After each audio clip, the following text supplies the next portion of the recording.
Diit ng itlog sa loob. Kain tayo ngayong araw ng kwek. Ano to? Kwek. Magkano isa? 25. Makalaki tayo ng sugar. Influencer na rin siya. Ito yung sugar. Sugar to, diba? Sugar. Sauce. Hot Sauce, ha? sauce. Spicy. Spicy to. Yes. Tara natin konti spicy. Ready. Tara, higit. Tingnan natin. Kwek. Itlog sa loob. Ang diit ng itlog sa loob.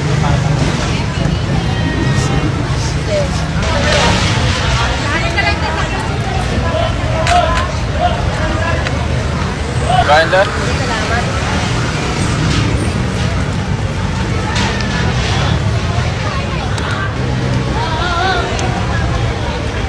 Ano isa to?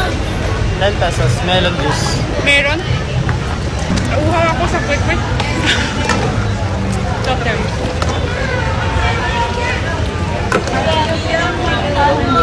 Konog, tignan mo nga kung ano yun. Kung ano nagkakaroon doon. Tignan mo nga yun, tignan mo. Ayun o. Mga pangalan sa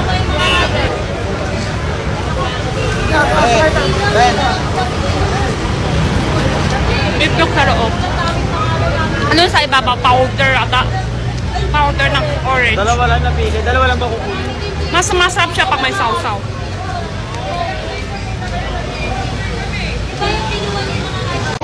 Hulog. Mainit siya. Matamis. Tingnan natin ngayon aging. Wala na tulod. Yung parang Wala na. Wala na. Din sila kwek oh. Kamote. 25 din. Dito. May kasama. Ayan, magluluto ng kamote cute. Ang galing.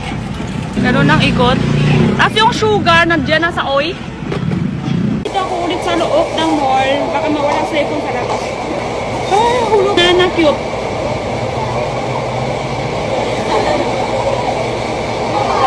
Ang init ko, bro. Mainit siya. Matamis.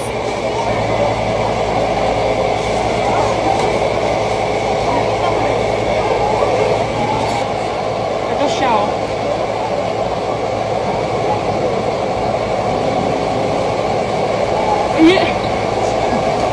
Sarap mo. Masarap siya. Mas matamis yung banana. Pero ito kamote. Basta masarap.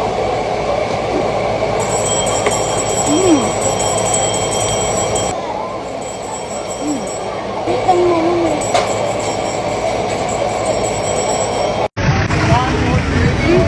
Tingnan natin. Maso ng maka. Try natin ngayong araw ng inihaw dry squid. Tapos. Okay na siya. Bilis. Okay na to? Okay na. Pwede diretso isasaw. Ito siya. Tingnan natin. Maso ng makam. Ang sarap siya. Actually sa Pinas nang nakita ko ganyan. Meron din sa China ng dry squid, pero steam ng kami to. Hindi inihaw. Ito siya, ayan.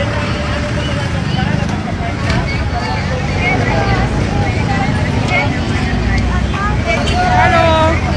Kain! Ito nyo? Hanghang te. Pero masarap. Ayun nga, hawak ko na sa iko. Sarap.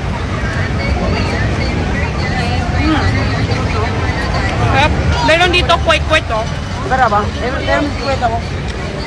Sarap.